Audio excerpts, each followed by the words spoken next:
Bismillahirrahmanirrahim. Assalamualaikum warahmatullahi wabarakatuh. Perkenalkan, nama saya Eva Nadia Oktaviani dengan nomor induk mahasiswa 122202065 dari kelas PAI 5B. Dibuatnya video ini untuk memenuhi tugas UTS mata kuliah Filsafat Islam. Soal yang pertama yaitu jelaskan konsep filsafat Al-Kindi terkait hubungan antara filsafat dan agama. Bagaimana Al-Kindi memandang bahwa filsafat bisa membantu memahami ajaran agama secara lebih mendalam?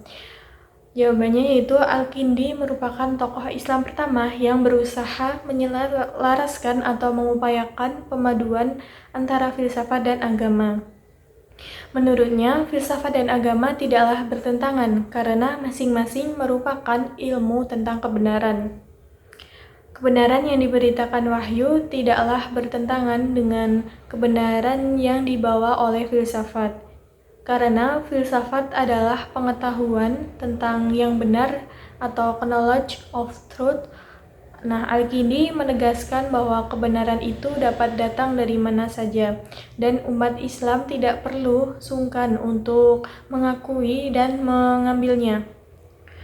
Dalam karyanya Al-Falsafah Al-Ula, Al-Kindi menyatakan bahwa filsafat adalah suatu kebutuhan, sarana, dan proses berpikir. Al-Kindi menyatakan bahwa meski metode agama dan filsafat berbeda, namun tujuan yang hendak dicapai keduanya adalah sama, baik dari segi praktis maupun teoritisnya. Tujuan praktis agama dan filsafat yaitu mendorong manusia untuk mencapai kehidupan moral yang lebih tinggi, sedangkan tujuan teoritisnya adalah mengenal dan mencapai kebenaran tertinggi, yakni Tuhan. Karena itu, Al-Kindi berpendapat bahwa tidak ada perbedaan yang esensial antara filsafat dan agama, karena mengarah kepada tujuan yang sama. Al-Kindi menggunakan jalan ta'wil untuk memperdamaikan pertentangan antara nalar logika dengan dalil-dalil agama dalam Al-Quran. Jalan ta'wil ini adalah interpretasi, kontekstualisasi, atau rasionalisasi atas teks-teks keagamaan. Menurutnya, apapun yang disampaikan Rasul dari Tuhan adalah benar adanya dan dapat diterima oleh nalar, sehingga tidak ada pertentangan di antara keduanya. Pertentangan yang muncul antara kata-kata Al-Quran dengan pemahaman filosofis adalah akibat dari kesalahpahaman manusia dalam memahami makna Al-Quran. Gagasan Al-Kindi tentang filsafat dan upayanya dalam penyelarasan filsafat dan agama telah memberikan kontribusi yang sangat besar bagi perkembangan filsafat Islam. Baginya, filsafat yang paling luhur dan mulia adalah filsafat pertama, yaitu Tuhan, yang merupakan sebab dari setiap kebenaran dan realitas. Karena itu, tugas utama dari filsafat adalah sebagai jalan menuju kebenaran. Maka dapat disimpulkan bahwa meskipun filsafat dan agama memiliki pendekatan dan metodologi yang berbeda, namun mereka memiliki kesamaan dalam mencari kebenaran dan melayani kemanusiaan. Keduanya memiliki potensi untuk saling melengkapi, memberikan wawasan mendalam satu sama lain, dan memperkaya pemahaman manusia tentang dunia dan eksistensi mereka. Selanjutnya soal yang kedua, Al-Razi dikenal dengan pendekatan rasional dalam filsafatnya. Analisis pandangan Al-Razi mengenai etika dan moralitas. Apa yang membedakan pandangan yang dari filsafat moral lainnya pada zamannya? Jawabannya yaitu Al-Razi seorang filsuf, dokter, dan ilmuwan Persia abad ke-9, dikenal karena pendekatan rasional dan independen yang terhadap berbagai bidang, termasuk etika dan moralitas.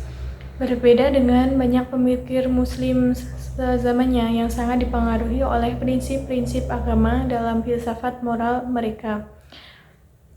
Al-Razi memilih jalan yang lebih bebas dari dogma agama yang menempatkannya dalam kategori unik di antara para filsuf Islam. Nah, pandangan Al-Razi tentang etika dan moralitas. Al-Razi ini mengembangkan pandangan etika yang menekankan pemikiran rasional dan independen. Ia percaya bahwa akal adalah alat terbaik untuk mencapai pemahaman moral yang benar dan untuk menjalani kehidupan yang baik. Menurutnya, kebahagiaan sejati dapat dicapai melalui pengembangan diri, perenungan, dan pemahaman mendalam tentang alam semesta dan tujuan hidup manusia. Ia menekankan pentingnya akhlak atau perilaku etis yang bisa dicapai dengan latihan kebajikan yang secara rasional diarahkan, seperti kejujuran, kedermawanan, dan kesederhanaan. Nah, penolakan terhadap aspek dogmatis dan pendekatan sekular. Salah satu ciri khas yang membedakan pandangan Al-Razi adalah kritiknya terhadap doktrin-doktrin agama yang menurutnya seringkali menghalangi pemikiran rasional. Dia berpendapat bahwa aturan-aturan moralitas tidak perlu dikaitkan dengan wahyu ilahi atau hukum agama, melainkan bisa didasarkan pada nalar manusia. Sikapnya yang sekular dan skeptis terhadap agama sangat jarang pada masanya dan membuatnya dianggap kontroversial. Menurut Al-Razi, manusia memiliki kapasitas untuk membedakan yang benar dan yang salah tanpa harus bergantung pada agama. Ini sangat berbeda dari filsafat moral lainnya pada zamannya, yang hampir semuanya menjadikan wahyu sebagai sumber utama moralitas. Kemudian yang kebebasan berpikir sebagai prinsip moral. Al-Razi ini juga mendukung konsep kebebasan berpikir yang merupakan bagian penting dari etika yang dia anut.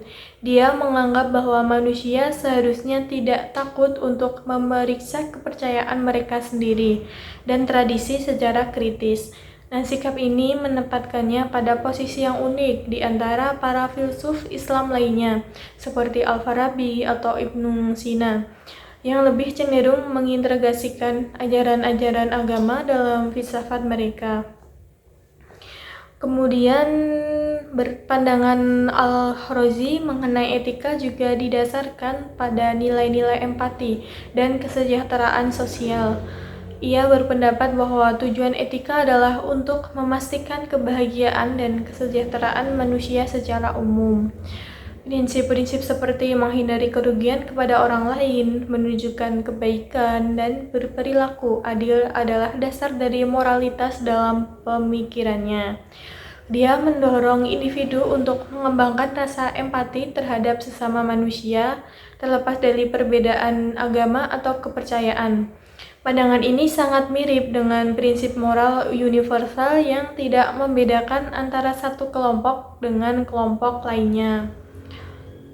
Kemudian perbandingan dengan filsafat moral lainnya di zamannya.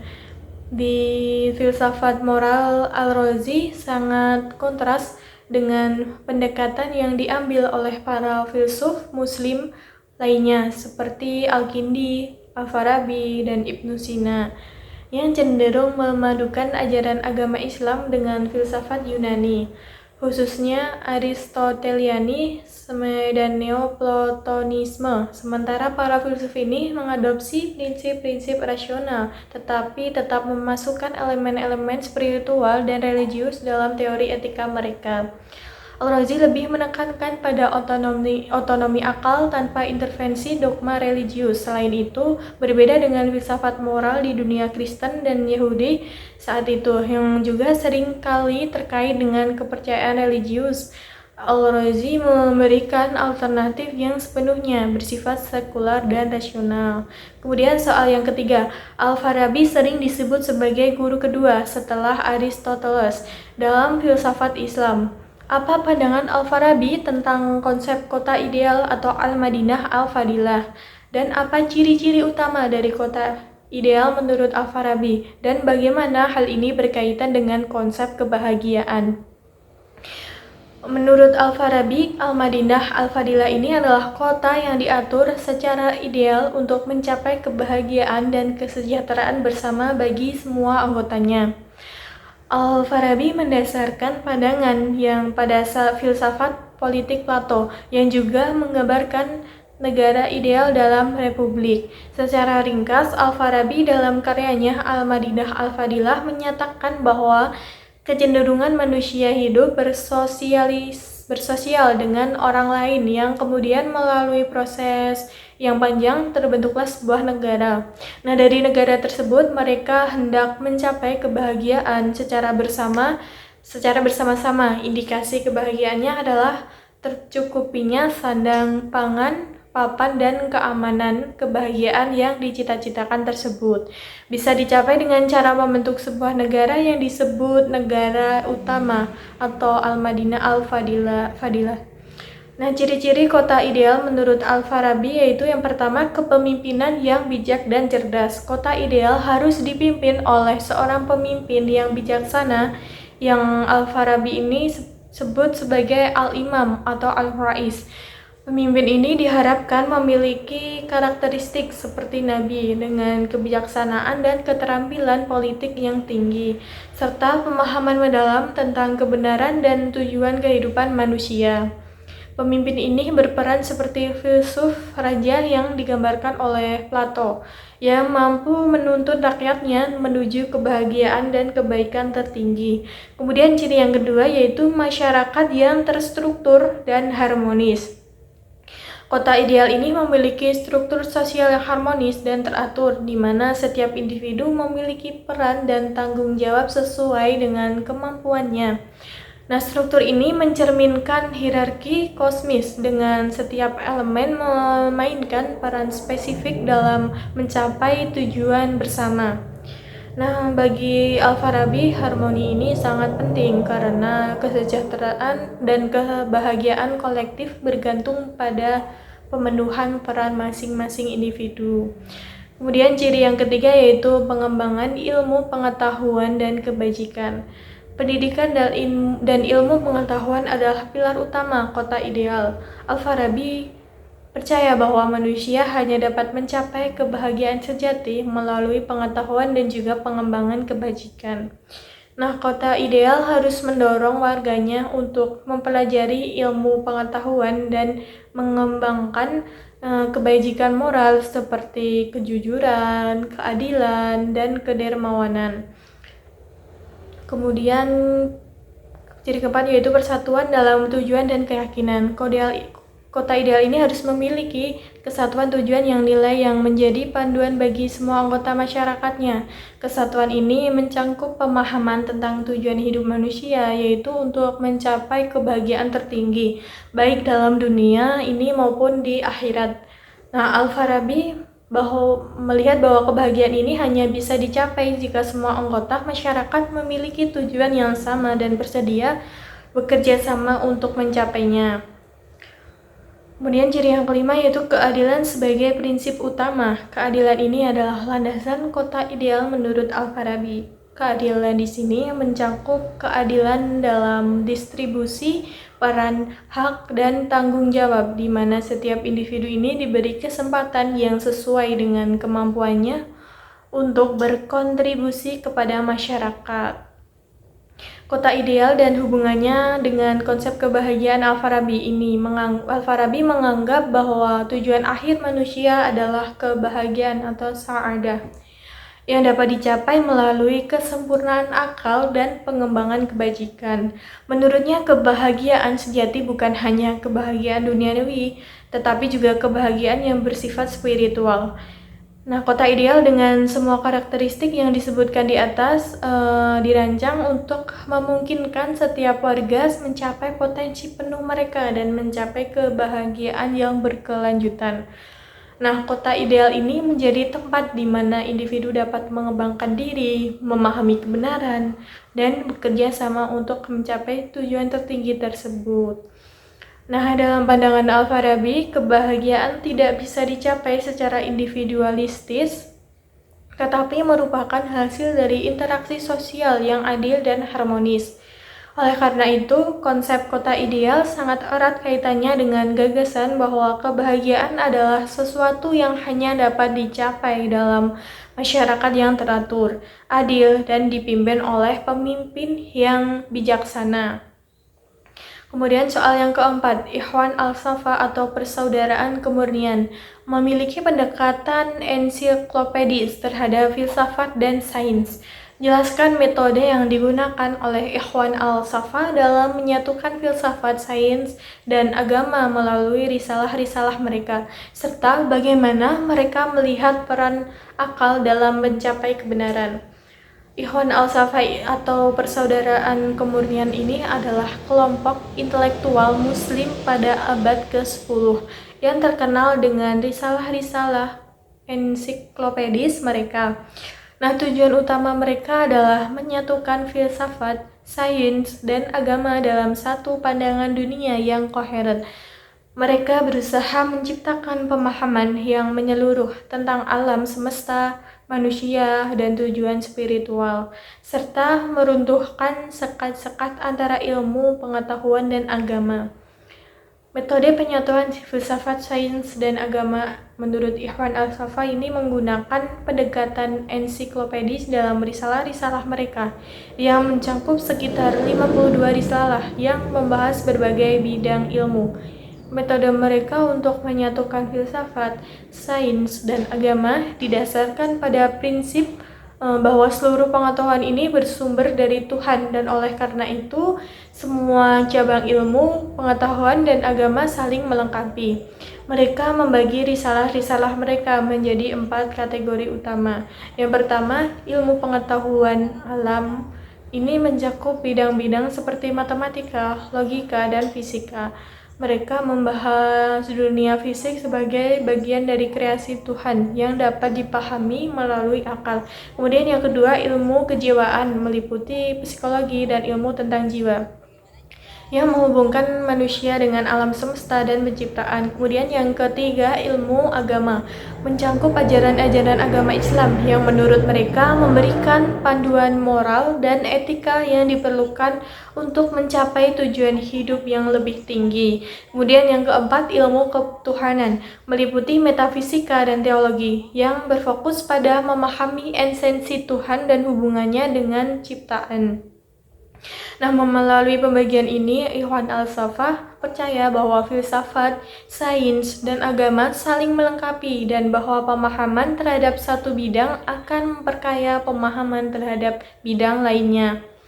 Nah, mereka berusaha menampilkan agama sebagai sarana bagi umat untuk memahami rahasia alam semesta dan menyelaraskan kehidupan mereka dengan hukum-hukum alam.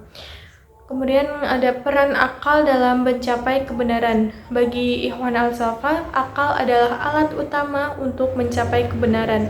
Mereka percaya bahwa akal adalah anugerah dari Tuhan yang memungkinkan manusia memahami alam dan mendapatkan pengetahuan tentang hal-hal gaib.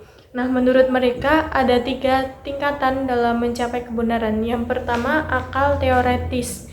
Ini mencakup kemampuan manusia untuk menganalisis dan memahami dunia fisik. Pengetahuan ilmiah dan logika berada dalam ranah ini, di mana manusia menggunakan rasionalitas untuk menggali hukum-hukum alam. Kemudian yang kedua ada akal praktis. Akal praktis ini melibatkan penggunaan akal untuk memahami nilai-nilai moral dan etika. Bagi Ikhwan al-Safa, moralitas adalah bagian integral dari kebenaran. Dan pemahaman moral dapat dicapai melalui refleksi rasional serta panduan agama. Kemudian yang ketiga ada akal spiritual. Ini adalah tahapan tertinggi yang membawa manusia pada pemahaman tentang Tuhan dan realitas ilahi. Dalam pandangan Ikhwan al-Safa, akal spiritual memungkinkan manusia melampaui keterbatasan fisik dan masuk ke dalam ranah kebenaran metafisik yang merupakan tujuan akhir kehidupan. Dengan demikian, Ikhwan al-Safa menempatkan akal sebagai jembatan antara ilmu pengetahuan, filsafat, dan agama.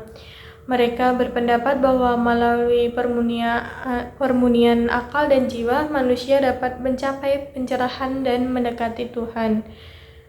Kemudian keselarasan antara sains dan agama, salah satu kontribusi terbesar Ikhwan al-Safa adalah upaya mereka menyelaraskan pandangan agama dengan pengetahuan ilmiah. Mereka percaya bahwa alam semesta adalah buku besar, atau Tuhan yang bisa dibaca dan dipahami oleh akal. Semua fenomena alam dan aturan ilmiah yang ditemukan adalah bagian dari kehendak Tuhan. Nah, dengan demikian, mempelajari sains tidak hanya merupakan kegiatan akademik, namun tetapi juga upaya spiritual yang mendekatkan manusia pada penciptaan dan Tuhan. Oke, selanjutnya soal yang kelima. Ibnu Sina dikenal sebagai salah satu tokoh besar dalam filsafat dan kedokteran Islam. Jelaskan teori emanasi Ibnu Sina serta bagaimana konsep ini mempengaruhi pandangan ontologisnya tentang Tuhan dan alam semesta. Jawabannya, salah satu pemikiran Ibnu Sina yang menjadi poin penting dalam filsafat Islam dan mempengaruhi pemikiran banyak filsuf dan cendekiawan Muslim setelahnya adalah teori emanasi. Teori ini mengajukan konsep tentang bagaimana alam semesta terbentuk dan berkembang. Ibnu Sina menggunakan konsep ini untuk menjelaskan hubungan antara Tuhan atau zat tertinggi dan realitas lain yang lebih rendah.